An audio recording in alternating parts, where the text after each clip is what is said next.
Tata, dadaan pala muna tayo ng resto. May kukunin lang ako. Tapos tuloy yung pag-meet natin sa mga additional investors natin. Wala! Oh my God!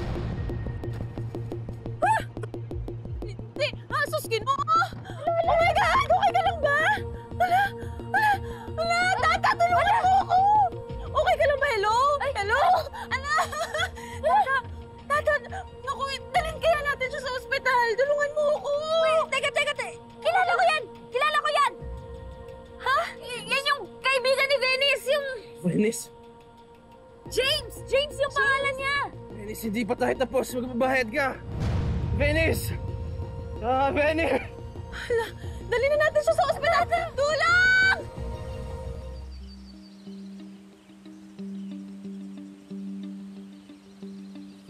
Vanna, kamusta nga pala si James? Ningning is looking after him. He's better, pero hindi pa rin daw siya makausap na matino. Alam mo ba, tumakas lang daw siya sa mental hospital kasi kung ano-ano daw yung tinuturok sa kanya according to the doctors. Mga gamot daw na sobra sa dosage, tapos halo-halo. Kaya ganun pala yung nangyari sa kanya, kaya parang naluto yung utak niya. Kawawa naman siya. Alam mo, Tata, I think Venice is behind this. Kasi naalala mo nung nakita natin si James? Di ba galit na galit siya kay Venice? Sabi niya Venice tapos galit yung mukha niya. Pero bakit? Anong ginawa ni Venice sa kanya? Naisip ko lang, hindi kaya may alam si James tungkol sa kanila na hindi pwedeng makalabas? What do you mean?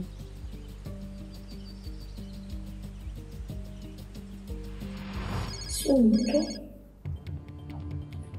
Hello po? Sino po sila? Hello? Si Tata ba to? At ako nga po.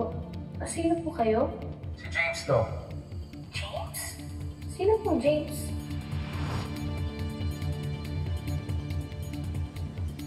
Dati kasi may tumawag sa akin eh.